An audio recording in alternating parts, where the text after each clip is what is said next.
Subscribe करें और bell दबाएं ताकि कोई खबर रह न जाए।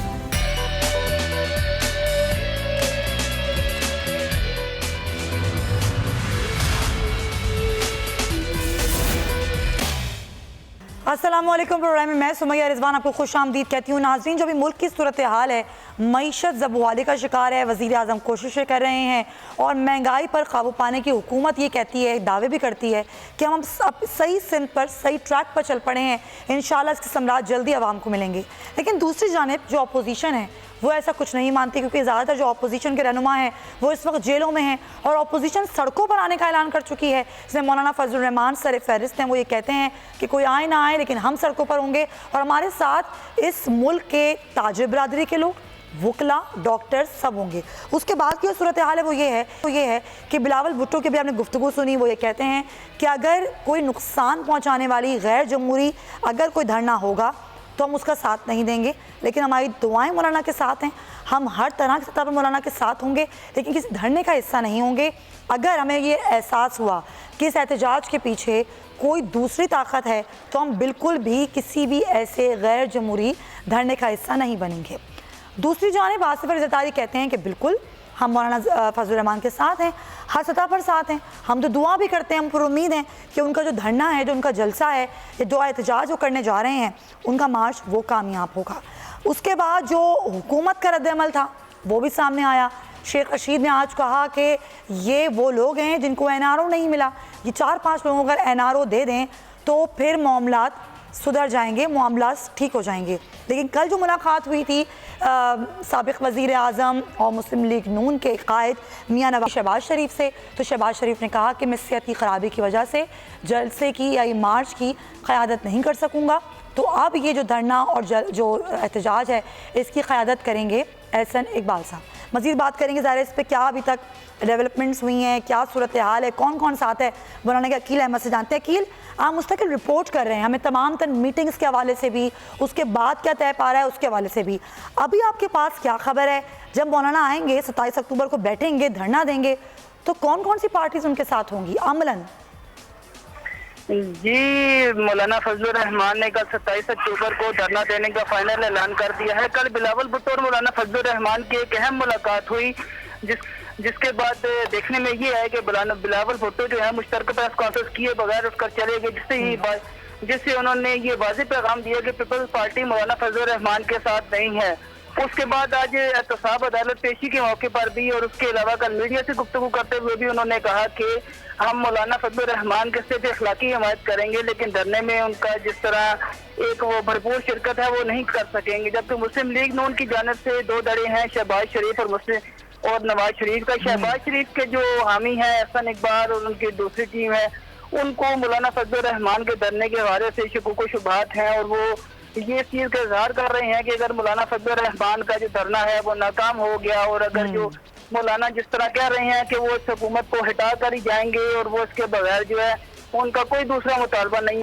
कल मौलाना फजलुर रहमान ने वाज़ा ये कह दिया है कि वो इस हुकूमत की जो गिराने के अलावा किसी बात पर रजामंद नहीं होंगे। तो जो शहबाज शरीफ और उनके हमायती हैं उनको इस चीज़ का जो है वो शकूक शुबहात है कि मौलाना फजलुर रहमान के पास आया इतनी वो सपोर्ट है या इतने वो लोग, जिस तरह मौलाना ने कहा 15 लाख लोग इस्लामाबाद लेकर आएंगे। तो मुस्लिम लीग नून इस हवाले से शकूक शुबहात का इजहार कर चुकी है। लेकिन जराये ये बता रहे हैं कि कल नवाज शरीफ ने दो अल्फाज में शहबाज शरीफ को हिदायत की है कि आप मौलाना फजलुर रहमान के जो है धरने में शिरकत करें। इसके बाद आज मौलाना फजलुर रहमान की ज़ेर सदारत इस्लामाबाद में एक अहम इजलास हुआ, मरकज़ी मजलिस इजलास हुआ, जिसमें जो कल नवाज शरीफ से मुस्लिम लीग नून के रहनुमाओं ने मुलाकात की है उस हवाले से मुशावरत की गई और जो कैप्टन सफदर हैं मुस्लिम लीग नून के जो ये नवाज शरीफ से मुलाकात की और ये मौलाना फजलुर रहमान का पैगाम उन्हें पहुंचाया, जिसके बाद कैप्टन सफदर ने मौलाना फजलुर रहमान को बजाते खुद रब्ता किया और उन्होंने मौलाना फजलुर रहमान को यकीन दहानी कराई है कि नवाज शरीफ आपके साथ हैं और आप जब कहेंगे वो अपनी जो। लेकिन अकील, ये तो एक मखसूस ग्रुप है ना जो नवाज शरीफ के कहने पर अगर मौलाना के साथ हो भी जाता है तो मौलाना को कितना इससे फ़ायदा होगा? मौलाना कितने पुरुम्मीद हैं? मजलिस आमला के इजलास में आज क्या कोई तहफ़्फ़ुज़ात का भी इज़हार किया मौलाना फजलुर रहमान ने? देखिए, मौलाना फजलुर रहमान का तो 1 पॉइंट एजेंडा है। वो कह रहे हैं कि हमारी तैयारियां मुकम्मल हैं सूबे में जो JUI की जो क़यादत है वो पुरजोश है। वो कह रहे हैं कि हमारी तैयारियां मुकम्मल हैं। कल JUI की तरफ से मीडिया के नुमाइंदों को ये भी बताया गया कि JUI ने इस्लामाबाद मार्च के लिए तो तकरीबन तमाम तैयारियां मुकम्मल कर ली हैं और यहाँ तक के JUI ने 4 कंटेनर तैयार कर लिए हैं इस्लामाबाद मार्च के लिए। एक कंटेनर उन्होंने इस्लामाबाद में मौलाना फजलुर रहमान के लिए रखा है, जबकि एक कंटेनर जो एक मुल्तान में है और एक जो है पेशावर में है, जहाँ से इनकी जो मरकजी क़यादत है वो कंटेनर में रवाना होगी और यहाँ इस्लामाबाद पहुंचेंगे। तो मौलाना फजलुर रहमान तो पूरी उम्मीद है कि और तैयारियां भी उन्होंने पूरी कर ली हैं कि अगर कोई नहीं भी आया 1 पॉइंट एजेंडे के साथ सड़कों पर होंगे। और जैसे वो कह चुके हैं कि मैं एक दफ़ा बैठ गया धरना देकर तो उठाना हमें मुश्किल हो जाएगा। बहुत शुक्रिया अकील, हमें तमाम तर सूरत हाल के वाले से आगाह कर रहे थे। इस तमाम तर मौजूद पर गुफ्तगू करने के लिए उसामा गाजी सीनियर एंकर पर्सन हमें ज्वाइन कर चुके हैं। उसामा, आपके सामने है सारी सूरत हाल। अभी जो समझ में आ रहे हैं मामला, वो समझ में आ रहे हैं कि शायद मौलाना अकेले ही होंगे सड़कों पर और अकेले ही धरना दे के बैठे होंगे, लेकिन मौलाना कहते हैं कि मेरे पास स्ट्रीट पावर है, मेरे पास वो लोग हैं जो सताए हुए हैं इस हुकूमत के। तो आपको क्या लगता है वाकई मौलाना कुछ हासिल कर पाएंगे अपने इस धरने से? देखिए, जो उनका मकसद है हुकूमत गिराने का, इमरान खान के इस्तीफ़े का, उसमें तो उनको किसी भी तरह से कामयाबी हासिल नहीं होगी। जो मर्ज़ी वो कर लें, जो मर्ज़ी कर लें, एड़ी चोटी का जोर लगा लें, जितना मर्ज़ी हंगामा करना है कर लें, ये तो मकसद वो हासिल नहीं कर सकेंगे। अलबत्ता ये ज़रूर है कि वो स्ट्रीट पावर शो करने में कामयाब हो जाएंगे, पकड़ धकड़ होगी अगर ये मामला आगे बढ़ते हैं। क्योंकि मैं आपको बात एक दिलचस्प बता दूं कि अभी भी मुज़ाकरात के दरवाजे खुले हुए हैं। अब ये देखना है कि हुकूमत क्या करती है कि मौलाना साहब से 27 तारीख से पहले भी अगर कोई अच्छी ऑफर लेकर चले जाते हैं तो मौलाना साहब बिल्कुल ये पोस्टपोन कर सकते हैं। ये मैं आपको बता रहा हूँ क्योंकि अंदरूनी हल्के कह रहे हैं कि मुज़ाकरात की हाँ जी अभी भी तैयार हैं मौलाना साहब, उन्होंने कोई मुज़ाकरात के रास्ते बंद नहीं किए। अब देखते हैं हुकूमत की तरफ से कोई ऐसी कमेटी बनाई जाती है, उनसे जाकर मुज़ाकरात करती है। नहीं, हुकूमत अभी देख रही है कि देखते हैं 27 से पहले करीब मामला पहुंचेगा तो तब जाकर देखेंगे क्या होता है। हुकूमत अपना प्लान तैयार कर रही है। मेरा ख्याल है कि उन्होंने अपनी लिस्टें सब कुछ क्या करना है किसी भी सूरत में इस्लामाबाद नहीं आने देंगे। तो लिहाजा जहां जहां से ये निकलेंगे, जहां जहां ये होंगे, वहीं पर पकड़ धकड़ होगी, वहां पर कुछ हंगामा आ रहा है, तोड़ फोड़। लेकिन उसामा, अगर ये पकड़ धकड़ होगी ये सब करने में तो इसका तो ज्यादा जो असर जाएगा वो लोगों पर, आवाम पर गलत जाएगा, क्योंकि ये वो हुकूमत है जिसने खुद इतना लंबा धरना दिया और बैठे आकर, और मौलाना साहब भी कहते हैं कि धांधली हुई थी और यही ये PTI की हुकूमत कहती थी। तो मुख्तलिफ तो कुछ नहीं है, हाल बत्ता ये कि तरीक़ेकार मुख्तलिफ ज़रूर हो सकता है, लेकिन अगर पकड़ धकड़ होगी तो फिर मुश्किल नहीं होगी हुकूमत के लिए। वक्ती तौर पर तो होगी सुमैया, इसलिए कि मीडिया में आएगा, देखिए मौलाना साहब के लोग पकड़े जा रहे हैं, मौलाना साहब शोर मचाएंगे, पीपल्स पार्टी, नून लीग सब शोर मचाएंगे, देखिए क्या हो रहा है, जमहूरियत पर वार हो रहा है। लेकिन मसला ये है कि अब जब वो दौर और था, तहरीक इंसाफ ने धरना दिया, वो जहाँ वहाँ पर जाकर खड़े हो गए, बैठ गए, पहुँच गए, वो होता रहा। यहाँ पर मसला ये है कि हुकूमत को डिसाइड करना है कि क्या एक दफ़ा फिर इस्लामाबाद को हमने लॉकडाउन करना है, जिसका कोई पता नहीं कि कब तक होता रहेगा। पार्लियामेंट के सामने भी जाने का कह दिया है। जब इनके जी बिल्कुल, इनके जब मामला नहीं चलेंगे आगे तो फिर ये अब हुकूमत को चाहिए कि कोई कमेटी बनाए, इनसे बातचीत करे।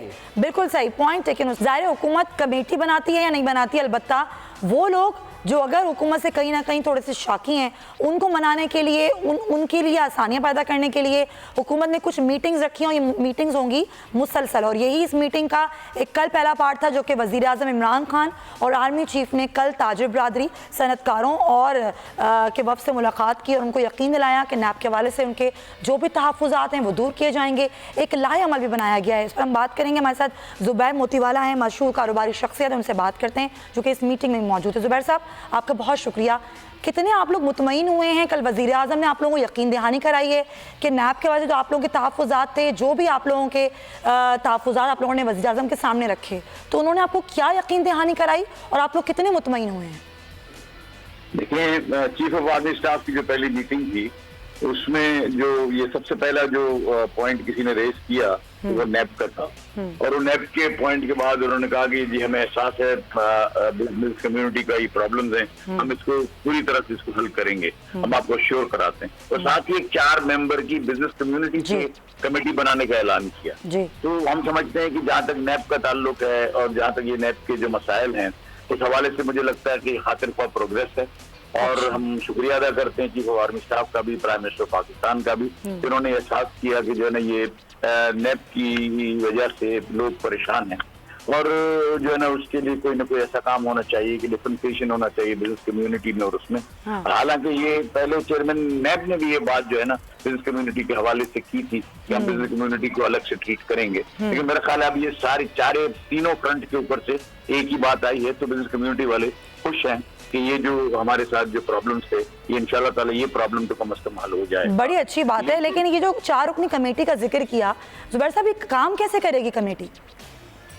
काम का तरीका कार्य है कि TORs देंगे कि अगर नैब के पास कोई बिजनेस कम्युनिटी के मेंबर की, बिजनेसमैन की कोई प्रॉब्लम आई है, कोई शिकायत आई है, कोई ऐसी बात आई है जिससे लॉ की खिलाफ वर्जी होती है, तो वो इस कमेटी को फॉरवर्ड करेगी।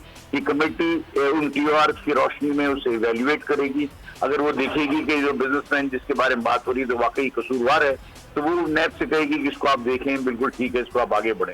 लेकिन जो बिल्कुल ही ऑनररी पोजीशंस में जैसे बोर्ड्स में होते हैं और जिनका कोई ताल्लुक नहीं होता, PIA के बोर्ड पे किसी की अपॉइंटमेंट हुई तो नोटिस आ गया बोर्ड के मेंबर को, अब बोर्ड के मेंबर का उससे क्या ताल्लुक है? इस तरह के केसेस जो है ना, जो अच्छे लोग हैं ना वो इस तरह के केसेस में हैं, उन केसेस में नहीं है कि जो कि बाकी फ्रॉड के हैं। ना फ्रॉड के केसेस में ये कमेटी कहेगी कि नहीं इनको आप छोड़ दें, ना वो छूट सकते हैं। अच्छा, प्रूफ क्या है, प्रूफ क्या है, उनके खिलाफ जो है ना वो इल्जामात क्या हैं, उनकी वैल्यूएशन क्या है। तो कई ऐसे फेक किस्म के और बिल्कुल फिक्टिशियस टाइप की चीजें हैं जो कि इम्यूनिटी है, और कई बोर्ड्स के ऊपर प्राइवेट सेक्टर के लोगों को इम्यूनिटी है कि ये अगर आपका कोई काम, अगर कोई डिसीजन के अंदर अगर आप शामिल होते हैं, कोई कमेटी रिकमेंडेशन करते हैं, तो ये आपकी मतलब आपके ऊपर कोई फौजदारी मुकदमा नहीं हो सकता। अच्छा। तो वो उसके ऊपर भी उस पर अमल दरामद नहीं हो रहा, तो उसके हिसाब से जो है ना उसको जो है ना उन्होंने इसको एड्रेस करने की कोशिश की, और यही हमारे जो है ना हमारे ये है कि बेकसूर बिजनेसमैनों को हरासा किया जाता है। देखिए कसूरवार के बारे में ना कोई मैं कह सकता हूँ, ना प्रेसिडेंट पाकिस्तान की बात कर सकता है, लेकिन जो नहीं आज जो फंसे हुए लोग हैं, जो ये शोर हो रहा है, उसकी वजह ये है कि जो बेकसूर लोग हैं उनके साथ जो है ना किसी न किसी लॉ के तहत किसी जो नीचे का अमला है उसके हिसाब से जो है ना वो आ जाते हैं उस पैराहे में। नहीं तो जुबैर साहब, अब आप लोग पुरुम्मीद हैं, आप कहते हैं हम बड़े खुश भी हुए हैं, लेकिन यार 1 साल हो गया हुकूमत बार बार कहती है हम आसानियां पैदा करेंगे, लेकिन छोटा कारोबारी तबका हो या बड़ा कारोबारी तबका हो, आप खुद मुझसे बेहतर जानते हैं, वो परेशान है। हाँ जी, नहीं मैं आगे आ रहा हूँ। हम नेप के हवाले से जो स्पेशलिस्ट थे जिसमें 4 रुकनी कमेटी है, उससे हम खुश हैं, लेकिन बाकी मामलात जहाँ तक ईज ऑफ डूइंग बिजनेस के मामलात हैं, ये कॉस्ट ऑफ डूइंग बिजनेस के मामलात हैं, उससे हम खुश नहीं हैं। क्योंकि अगर हम खुश होते तो हमें कहने की जरूरत नहीं है। फिर ये इतना डाउनफॉल जो मार्केटों में आपको नजर आ रहा है और कारोबार में इतना ज्यादा जो स्लैकनेस नजर आ रही है, उसकी वजह वैसे तो नहीं होती ना। देखिए मेरे पास अगर कोई मेरा प्रोडक्ट बिक रहा है और मैं उसको नहीं बेच के मंदी क्रिएट तो नहीं कर सकता, मैं तो उसको बेचूंगा, तो फिर मेरी बातें सारी ठीक नहीं है। बात यह है कि जब किसी ने वहां कहा कि वो आर्मी स्टाफ से कि बड़ा डाउन, उसने बोला ये हमें पता है कि डाउनफॉल बहुत है, आप इसका रास्ता बताएं कि इसके हम ओवरकम कैसे करें, एक्सपोर्ट कैसे बढ़े और लोकल मार्केट में जो इस तरह हालात है वो कैसे ठीक है। हमने फिर उसी के ऊपर बात की है। देखिए रिफंड एक बहुत बड़ा मसला है। रिफंड के अंदर उन्होंने 72 आवर्स का प्रॉमिस किया और फॉर्म, लेकिन उसको एक फॉर्म H डाल दिया। अच्छा, भर ही नहीं सकता। अच्छा, ये है ना कि अगर मेरे घर पे आओ जरूर आओ, लेकिन बीच में आपने खाई खोद दी, इसको फलांग के आ जाओ, ये तो नहीं हो सकता। वो नहीं हो सकता। ये जो ठीक है जुबैर मोतीवाला साहब, बहुत शुक्रिया, लाइन डिस्कनेक्ट हो गई। गुफ्तगू ये कहना था कि हमने आसानियाँ किस तरह पैदा की जाएं कारोबारी तबके के लिए, उसकी तजावीज़ भी हमने दी हैं, पुरुम्मीद भी थे वो, और वो कहते हैं कि उम्मीद तो हम यही करते हैं कि हमने जो तजावीज़ दी हैं, जो हमारे तहफ़्फ़ुज़ात थे, उन पर एड्रेस भी किया गया है आर्मी चीफ़ की जानिब से भी, वज़ीर आज़म की जानिब से भी, और ये हल भी होंगे। उसामा, ज़ाहिर है एक मामला है और ये बड़ा मामला है, चाहे वो कराची हो, लाहौर हो, इस्लामाबाद हो, जो पूरा मुल्क है वो इस वक्त परेशानी का शिकार है। कारोबारी तबका, छोटा दुकानदार हो, बड़ा दुकानदार हो, सनतकार हो या ताजिर हो, अब उनके लिए आसानियाँ पैदा करने की हुकूमत बात भी कर रही है, लेकिन आपको क्या लगता है कि वाकई आसानियाँ इस तरह की पैदा होंगी कि कोई इसका फ़ायदा ना उठा सके? उस्मा साहब ज्वाइन कर चुकी हैं, उनसे बात करेंगे, लेकिन पहले आप जवाब दें मेरी बात का। जो सामा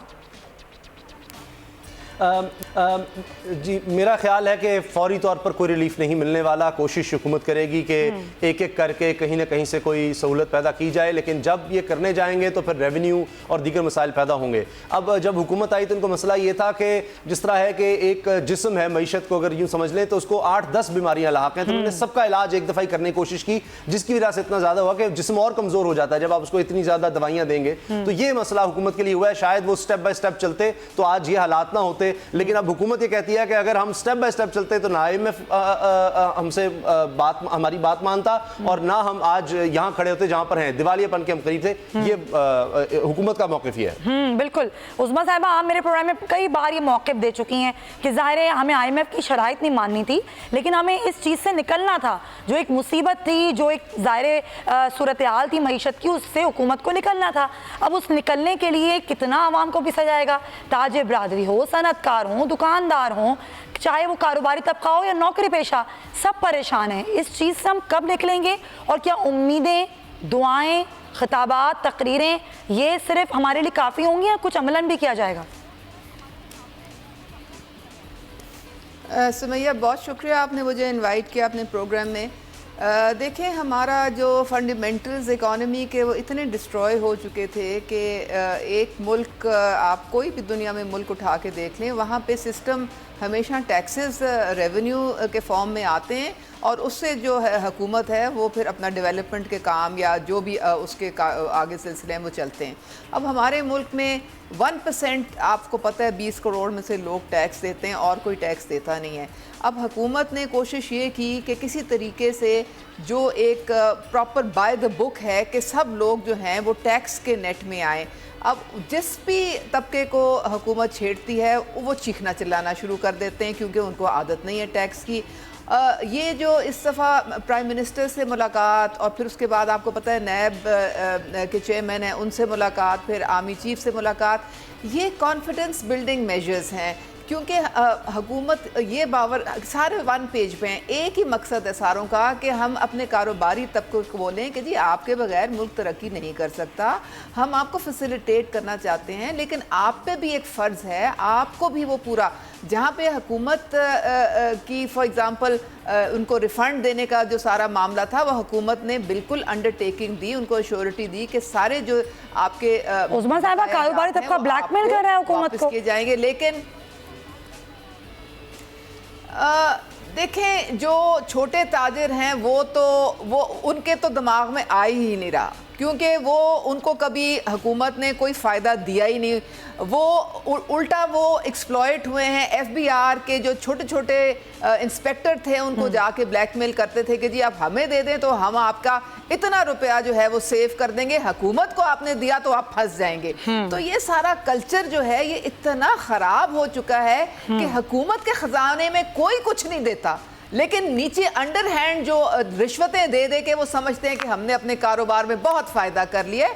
हम इस पूरे कल्चर को बदलना चाह रहे हैं, लेकिन ये वो लोग समझ नहीं रहे। अब FBI में भी रिफॉर्म्स, अच्छा अब ये जो आप इन्होंने बात की थी रिफंड की कि उन्होंने कोई एज फॉर्म ला के डाल दिया, तो अब ये देखें ना, ये फिर कोई वो कह रहे हैं खाई है तो इसको रिव्यू करना पड़ेगा कि ये क्यों वो खाई। तो ये आप सोच लें कि इन मामलात की वजह से जो आपके अरीफ हैं, जो अपोजिशन है, वो फायदा अगर उठा लेगी तो नुकसान आपका है। अगर मौलाना साहब धरना देके बैठ गए और ये लोग भी उनका हिस्सा बन गए तो आप लोग कैसे निपटेंगे? आखिरी बात, हाँ जी नहीं सवाल ही पैदा। देखें आखिरी बात, वो नैब चेयरमैन ने भी जिस तरह ताजिरों से उनकी मुलाकात हुई तो उन्होंने कहा कि हम अब डायरेक्टली किसी को नहीं छेड़ेंगे, हम जो भी हमारे पास इस तरह का केस आएगा हम FBI को रेफर करेंगे। अच्छा। फिर FBI जो है वो तहकीकात करेगा कि ये टैक्स इवेजन हो रही है नहीं हो रही है, किस दर्जे की हो रही है। वो अगर हमें वापस फिर इन्वेस्टिगेशन के बाद रेफर करेंगे फिर हम जाएंगे और उस वहाँ पे जाके उसको आगे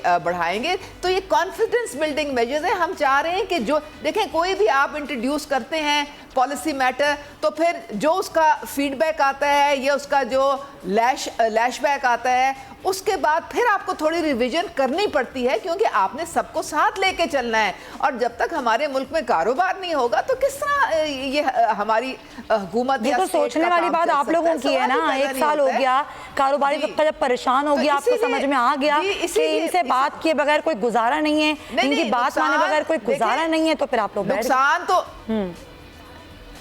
सुमैया नुकसान तो इसलिए हो गया कि लोगों ने अपना पैसा जो है वो छुपा दिया है, वो इस्तेमाल नहीं करना चाह रहे। क्या करें, ये अलमिया है। पॉइंट है कि उधर साहब मैं क्विकली जरा ले लूं उसामा का भी टेक, मुझे ब्रेक लेना। आप सही कह रही हैं, ये बात हम सब जानते हैं। उसामा ये बात तो है, जाहिर है ब्लैक मनी रोटेट होना बंद होगा तो मईशत का पहिया रुक गया, जो कि एक अलमिया है, लेकिन एकदम से सही नहीं हो सकता, इसको टाइम लगेगा और उसमें आपको अपने लोगों को कन्विंस करने में भी टाइम लगेगा। सब कुछ एक साथ क्यों करना चाहती है हुकूमत? इसलिए कि 5,000 अरब रुपया टैक्स इकट्ठा करना है, वो नहीं हो पा रहा। और इस टैक्स को इकट्ठा करने का तरीका यही है कि जो डायरेक्ट टैक्सेस हैं वो लगाए जाए। इनडायरेक्ट टैक्स आप कितना लगा देंगे? अभी पेट्रोल पर देखें, आपने सिफारिश है कि सस्ता कर दें, हुकूमत ने सस्ता नहीं किया, 2 रुपए उस पर टैक्स बढ़ा दिया। तो इस वजह से ही कि वो आसानी से हुकूमत के पास टैक्स आ जाएगा। जब तक आप डायरेक्ट टैक्स पर नहीं जाएंगे, आप देखिए ओवरऑल इकोनॉमी स्लो थी, पहले ही स्लम्प की तरफ जा रहे थे। ये हुकूमत आने से पहले अगर आप देख लें, डॉलर ऊपर से ऊपर जा रहा था, टैक्स कलेक्शन नीचे जा रही थी, ऊपर से फिर आपने देखा जो प्रॉपर्टी बिजनेस था उस पर इन्होंने एक नजर रख ली कि भाई ये प्रॉपर्टी पे सारा पैसा जा रहा है, इससे किस तरह रोका जा सकता है। कमर्शियल जो कनेक्शंस हैं उन पर देखा गया भाई जिसने कमर्शियल कनेक्शन लगाया हुआ है, जाहिर है वो लाखों रुपए करोड़ों रुपया कनेक्शन पर बिजली का गैस का बिल दे रहा है, तो टैक्स नहीं दे रहा। क्यों नहीं दे रहा? इस तरह के बहुत से कनेक्शंस थे। 50,000 की आप खरीदारी करें तो आप आईडी कार्ड दें, उससे भी इन्होंने वापस हुआ। दुकान पर जनाब अब साइज पर इन्होंने कह दिया है, वो भी एक अजीब बात है। तो बहुत से इन्होंने इक़दाम करने की कोशिश की, कुछ पर इनको वापस जाना पड़ा क्योंकि उससे और इकोनॉमी बैठती है। तो ये आसान डिसीजन नहीं है। मैं इसलिए कह रहा हूं कि हुकूमत करने की कोशिश करेगी रिलीफ, लेकिन बहुत ज्यादा नहीं दे सकेगी, बहुत ज्यादा नहीं दे पाएगी। Point taken. ब्रेक हम ले लेते हैं, ब्रेक के बाद नाज़रीन तो दीगर भी इशूज हैं, आवाम को दरपेश मुश्किलात हैं, उस पर बात होगी इस ब्रेक के बाद। Stay with us.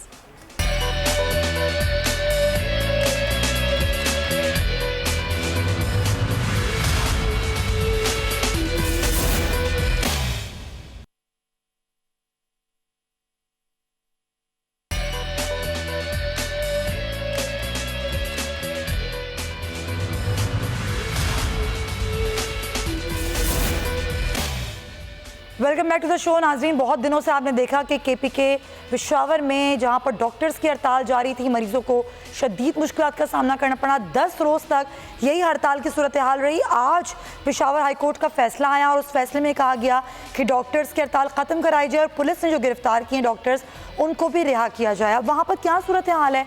OPD ज़ाहिर बंद थी और ये आज धमकी भी आई थी डॉक्टर्स की जानिब से कि कल हम एमरजेंसी वार्ड को भी बंद कर देंगे। लेडी रीडिंग हॉस्पिटल पेशावर से हमारे नुमाइंदे मोहम्मद नुमान हमारे साथ हैं, पहले उनसे बात कर लेते हैं। नुमान, आप क्या बताएंगे, अब क्या सूरत हाल है पेशावर हाई कोर्ट के फैसले के बाद? जी, आज भी ना सिर्फ पेशावर बल्कि सूबे के तकरीबन तमाम सरकारी अस्पतालों में डॉक्टर और दीगर तिबी अमला सरापा एहतजाज है और वो हड़ताल पर हैं। इसी वजह से जो तमाम सरकारी हॉस्पिटल्स हैं वहाँ पर OPDs बंद हैं और जो आउटडोर पेशेंट्स हैं उनको इलाज मुआलजे में काफ़ी मुश्किलात का सामना करना पड़ रहा है। जबकि जो मरीज़ मुख्तलिफ वार्ड्स में एडमिट हैं, इस वक्त हम लेडी रीडिंग हॉस्पिटल में मौजूद हैं। इसी की अगर हम बात करें तो बाज़ टेस्ट जो है उनमें उनको मुश्किलात का सामना करना पड़ रहा है, लेकिन अस्पताल इंतज़ामिया की जानिब से ये वजाहत की जा रही है कि डॉक्टरों की अगरचे हड़ताल है और OPDs का बाइकाट किया गया है, ताहम इसके बावजूद जो मुतबादिल इंतज़ामात हैं वो हर मुमकिन हद तक किए गए हैं और कोशिश की जा रही है कि जो पेशेंट्स हैं उनको हर किस्म की जो तिबी सहूलियात हैं वो फराहम की जाए। हमारे साथ लेडी रीडिंग हॉस्पिटल के तर्जुमान आसिम मौजूद हैं, इनसे पूछते हैं आप ये बताएं क्या अल्टरनेट अरेंजमेंट्स है, क्योंकि तकरीबन 5-6 हज़ार आउटडोर पेशेंट्स आते हैं, अभी क्या सूरत हाल है? जी बिल्कुल, सबसे पहली बात तो ये है कि जिस तरह सबको पता है तो पेशेंट्स को भी पता है कि मतलब हड़ताल है, तो इस वजह से पेशेंट्स का फ़्लो उस तरह OPD में नहीं है जिस तरह नॉर्मल डेज़ में होता है। सेकंड में आपको ये बताऊं कि OPD हमारी खुली है, सारे डॉक्टर स्ट्राइक पे नहीं हैं, नर्सेज सारी स्ट्राइक्स पे नहीं हैं, हमारे पास डॉक्टर्स अभी भी हैं। जितनी स्पेशलिटीज़ हमारी होती है आज के दिन में नॉर्मल तो वो वहाँ पर चल रही है। कल का डेटा मैं अगर आपके साथ शेयर करूँ तो 50 से ज़्यादा बड़े ऑपरेशन हमने किए हैं, ठीक है। अगर कोई मसला हमारे पास ओपीडी में आ भी जाता है तो हम पेशेंट्स को जो है ना वो इमरजेंसी में ट्रीट करते हैं। लेकिन ये है कि पूरी तरह हम वो फैसिलिटीज़ हैं यहाँ पे, पैथोलॉजी हमारी रनिंग है, हमारी रेडियोलॉजी डिपार्टमेंट जो है ना फुली फंक्शनल है। जितने भी मरीज़ आ रहे हैं तो उनको पर्ची भी हम इशू करते हैं, और जो कंसर्न उसका डॉक्टर है तो वो हमने उसको मेक श्योर किया है कि वो अपनी ड्यूटी पे मौजूद रहे जी। हेल्थ स्टाफ कितना है LRH में, और हड़ताल में कितने लोग शामिल हैं, कितने ड्यूटी पर हैं? देखिए, हड़ताल में जो है तकरीबन ये आप समझ लें कि 20 से 30% जो हैं वो हमारी सर्विसेज को इन लोगों ने इंटरप्ट किया है। लेकिन जिस तरह में हमारी OTs चल रही हैं, हमारे वार्ड्स में राउंड हो रहे हैं, ICU केयर पे हम कोई कंप्रोमाइज़ नहीं कर रहे हैं। जिस तरह मैंने आपको बताया कि PD भी हमारी अभी खुली है, अब जिस तरह आप देख सकते हैं, आप जा सकते हैं, चेक कर सकते हैं। लेकिन फिर भी हमने इमरजेंसी को 24 आवर, जिस तरह आपको पता है, वहाँ पर हम पेशेंट्स को जो है ना वो ट्रीट करते हैं। बहुत शुक्रिया जी। आपने बातें सुनी आसिम खान की कि हड़ताल के बावजूद, जो कि 20 से 30% बताए जाते हैं कि जो स्टाफ है वो हड़ताल पर हैं, और उन्होंने जो सर्विसेज हैं उनमें रुकावट डालने की कोशिश की अपने हड़ताल और एहतजाज की वजह से। ताहम इसके बावजूद अस्पताल इंतजामिया हर मुमकिन हद तक कोशिश कर रही है कि जो यहाँ पर मरीज़ एडमिट हैं या बाहर से जो आते हैं आउटडोर पेशेंट्स, उनको हर मुमकिन तिबी सहूलत फराम की जाए। इसके साथ साथ हुकूमत की जानिब से भी कोशिश की जा रही है कि डॉक्टरों को हर तरीके से उनको तैयार किया जाए कि वो हड़ताल ख़त्म कर दें, और ये जो अथॉरिटीज़ के हवाले से उनके जो शिकायत हैं वो बहुत शुक्रिया आपका। मेहमान ये सूरत हाल बता रहे थे। ये सूरत हाल ज़ाहिर पूरे KPK में है, और मुख्तलिफ जगहों पर लोगों ने निजी क्लिनिक्स भी बंद कर दिए, OPDs भी बंद कर दी, और फिर इमरजेंसी वार्ड बंद करने की धमकी भी दे दी है। ज़ाहिर जो मरीज़ हैं, जो ज़्यादा जिनकी तबीयत नासाज है, वो खासी परेशानी का शिकार हो गए हैं। दूसरी जानिब पंजाब की ज़रा बात कर लें तो पंजाब में हम देख रहे हैं कि डेंगू काबू में नहीं आ रहा। पंजाब हुकूमत फ़िलहाल हमें नाकाम नज़र आती है। हर तरीके की कोशिश की गई, लेकिन पंजाब समेत सिंध, KPK मुख्तलिफ शहरों में डेंगू बेकाबू हो गया, कई अमवात हो गई। अभी भी हमने आपको एक खबर दी कि एक और शख्स जो है वो जाँ बहक हो गया इस्लामाबाद में। अभी फैसलाबाद से हमारे नुमाइंदे हैं उवैस सत्तार, उनसे जानते हैं कि फैसलाबाद में क्या सूरत हाल है और यहाँ पर हुकूमती इक़दामात और इंतज़ामिया हॉस्पिटल में क्या इंतज़ाम कर रही है। वैस फैसलाबाद में आप क्या बताएंगे, कितने डेंगू के मरीज़ लाए गए हैं अस्पतालों में? जी बिल्कुल, पंजाब के दीगर इलाकों के जो बरअक्स फैसलाबाद में जो डेंगू की सूरत हाल है ये किसी हद तक बेहतर है, लेकिन हर गुजरते दिन के साथ जो डेंगू का मर्ज़ है इसका जो मसला शिद्दत इख्तियार करता जा रहा है। फैसलाबाद में आज भी मज़ीद तकरीबन 5 नए मरीज़ों में डेंगू वायरस की तस्दीक हुई, और अब तकरीबन मजमूई तादाद जो रवां सीज़न में 102 के करीब हो गई है ऐसे अफराद जिनमें डेंगू वायरस की तस्दीक हुई है। इसके अलावा फैसलाबाद के अलाइड अस्पताल की अगर बात करें तो वहाँ पर तकरीबन 99 करीब ऐसे मरीज़ हैं जो इस पूरे सीज़न में लाए गए, जबकि 3 मरीज़ सिविल अस्पताल में लाए गए हैं। जो डेंगू वायरस से मुतासरा मरीजों की जो तादाद है इनमें से 15 के करीब ऐसे मरीज हैं जो इस टाइम अस्पताल में ज़ेर इलाज हैं। बाकी अफराद या तो रूबे सेहत होकर वापस जा चुके हैं, जबकि इस पूरे सीज़न में 2 अफराद की डेथ हुई है डेंगू से मुतासर होकर। फैसलाबाद में ज़्यादातर जो ऐसे अफराद लाए गए हैं डेंगू से मुतासर होकर जिनका ताल्लुक रावलपिंडी, इस्लामाबाद से या पंजाब के दीगर ज़िला से। फैसलाबाद की अगर सिर्फ बात करें तो यहाँ पर तकरीबन 8 से 10 केसेस हैं जो डेंगू के हमें यहाँ पर नज़र आए, जो सिर्फ फैसलाबाद के लोग थे। बाकी लोग या तो इस्लामाबाद, पिंडी मुलाजमत के लिए गए हुए थे या वहाँ से लोग रेफर होकर फैसलाबाद के अस्पतालों में आए हैं। इसके अलावा फैसलाबाद में जो डिप्टी कमिश्नर कम्प्लेक्स में एक डेंगू आइसोलेशन सेंटर भी कायम कर दिया गया है ताकि जो डेंगू से मुतासरा मरीज़ हैं इनके तमाम जो शुमार है ये भी दिए जा सकें। लाइट अस्पताल में भी डेंगू का अलग सेल बना दिया गया और स्पेशलाइज्ड डॉक्टर्स हैं वो इन मरीज़ों के इलाज कर रहे हैं। और जो महकमा सेहत की जो टीमें तकरीबन 876 के करीब जो टीमें तश्कील दी हैं जो डेंगू मच्छर का खात्मा कर रही हैं, जो डेंगू मच्छर के जो लार्वा है इसको तल्फ किया जा रहा है। और उन इलाकों में जहाँ पर ज़्यादा डेंगू मच्छर के या डेंगू मरीज़ों के केसेस रिपोर्ट हुए हैं उन इलाकों में खुसूसी तौर पर तवज्जो दी जा रही ताकि जो डेंगू का मसला है इसको मुकम्मल तौर पर ख़त्म कर दिया जाए। और जो महकमा सेहत इसने आवाम से भी ये अपील की अपने घरों में सफाई सुथराई के इंतजाम मुकम्मल तौर पर ठीक रखें। बहुत शुक्रिया आपका। वैसे तारा की सूरत हाल बता रहे थे उज़मा साहिबा, ना डॉक्टर्स काबू में आ रहे हैं ना डेंगू काबू में आ रहा है, क्या हो क्या रहा है ये? जी सुमैया, देखें पहले डॉक्टर से बात कर लेते हैं। आपके रिपोर्टर ने खुद बता दिया है कि सिर्फ 20 से 30% ऐसे डॉक्टर्स हैं जो स्ट्राइक पे निकले हुए हैं और बाकी OPDs भी काम कर रही हैं, ऑपरेशंस भी हो रहे हैं, इमरजेंसीज जो है वो उसमें भी डॉक्टर्स जो हैं मौजूद हैं। तो मेरे ख्याल में ये इनको सोचना चाहिए कि ये तो जान बचाने के लिए ये प्रोफेशन जो है पूरी दुनिया में मशहूर है, ना कि आप मरीज़ों को तकलीफ़ में और उनकी जो जान को ख़तरे में डालें। तो मेरे ख्याल में जो मेन बोन ऑफ कंटेंशन था कि इनको गवर्नमेंट कह रही है कि ये सिविल नहीं बल्कि पब्लिक सर्वेंट्स होंगे। आप जब पब्लिक सर्वेंट्स के ज़ुमरे में इनको डालते हैं तो फिर इनको वो सारे कवायद और ज़वाबित फ़ॉलो करने पड़ते हैं जो कि पब्लिक सर्वेंट्स के लिए डिफ़ाइंड हैं। तो उसमें इनकी प्राइवेट प्रैक्टिसेस जो हैं उनको एकदम से ख़तरा लाहक हो जाता है। इनको वो रूल्स इसलिए पसंद नहीं है कि इनको पैसा जो है बाद में ये कमाते हैं, ये शायद उधर, लेकिन मेरे ख्याल में ये जल्द इसका कोई ना कोई इनका मामला तय हो जाएगा, क्योंकि ये ज़्यादा देर तो इस तरह से नहीं चल सकता। अब डेंगू पर आ जाते हैं। अब मैं डेंगू की तरफ आती हूँ। देखें डेंगू जो है एक बहुत मूजी मर्ज़ है और इस वक्त तमाम पंजाब हुकूमत जो है वो रेड अलर्ट पे है। आपने देखा किस तरह प्राइम मिनिस्टर ने आते साथ ही सीएम बुज़दार को कॉल किया और डेंगू पे रिपोर्ट ली और कहा कि अगर इसमें कोई नेग्लिजेंस हुई है तो फ़ौरन उस पर एक्शन लिया जाए। अब डेंगू के लिए तकरीबन 880 के करीब हमारी टीमें हैं वज़ारत महकमा सेहत की जो कि निकली हुई हैं। हर जगह जो लार्वे के लिए स्प्रेज की जा रही हैं। ये आप क्यों स्प्रे किए जा रहे हैं? ये स्प्रे पहले क्यों नहीं किए गए? सर्दियों का वेट किया आपने कि सर्दियां आ जाएं ताकि डेंगू खुद ही काबू में आ जाए? जी देखें, मेरे ख्याल में ये एक हमारी इदारों की भी कोताही है, क्योंकि अगर उनको पता था कि ये चीज़ जुलाई में स्टार्ट होने चाहिए थी और हुई वो 1-1.5 महीना ताख़ीर से, तो जिन लोगों ने इसके मुतालिक नहीं अलर्ट किया हुकूमत को या नहीं बताया उनकी भी सरजनश होनी चाहिए, क्योंकि एक सिस्टम बना हुआ था। पहले हमने आपको पता है कि हम तो महदूद हो गए थे घरों में, इतनी ख़तरनाक तरीके से डेंगू फैला था, तो उसको काबू करने के लिए पूरे महकमे जो थे वो सारे इसमें सरगर्म थे।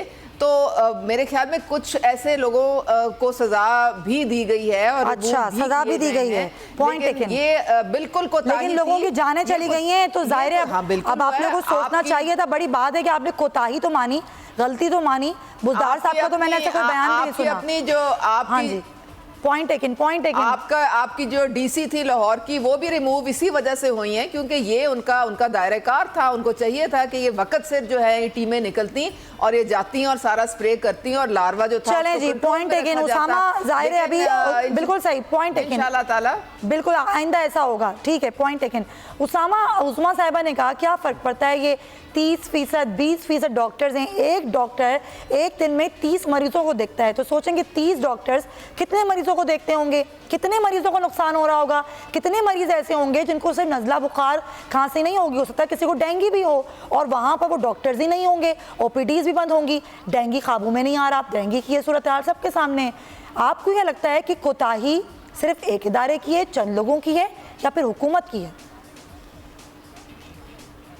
अच्छा, अगर तो पंजाब की बात करें और डेंगू की बात करें, देखिए जब से हुकूमत आई है इमरान खान साहब मुसलसल उस्मान बुज़दार साहब को डिफेंड करने पर लगे हैं। आप जो मर्जी कर लें। आप देखिए पिछली हुकूमत में क्या होता था, कहीं कोई ख़राबी हुई है तो कहते थे कि जनाब ये वज़ीर आला भी यानी शहबाज शरीफ साहब भी ज़िम्मेदार हैं। लेकिन अब सिवाय उस्मान बुज़दार साहब के कसूर का आप वाक़या देख लें, आप ये डेंगू का मामला देख लें, हर चीज में अगर आप देखें इतना यानी ये गवर्नेंस के लिहाज से सलाउद्दीन वाला मामला देख लें, टॉर्चर सेल देख लें पुलिस के, और बहुत से मसाइल थे।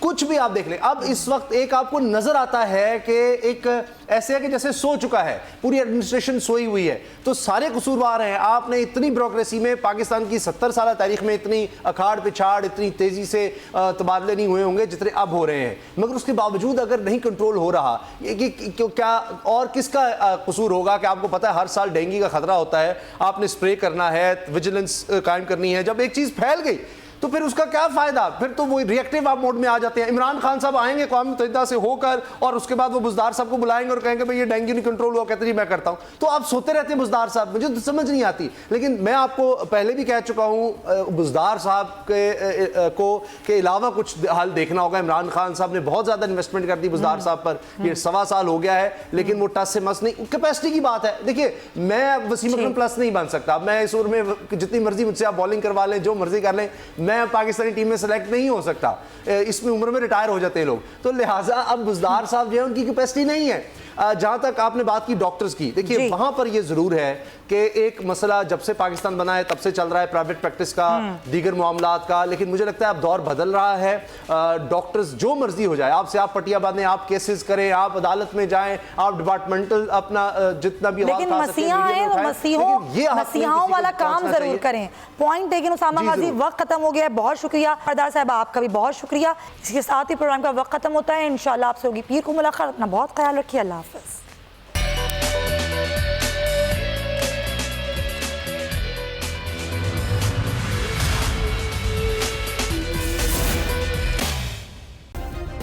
सब्सक्राइब करें और बेल दबाएं ताकि कोई खबर रह न जाए।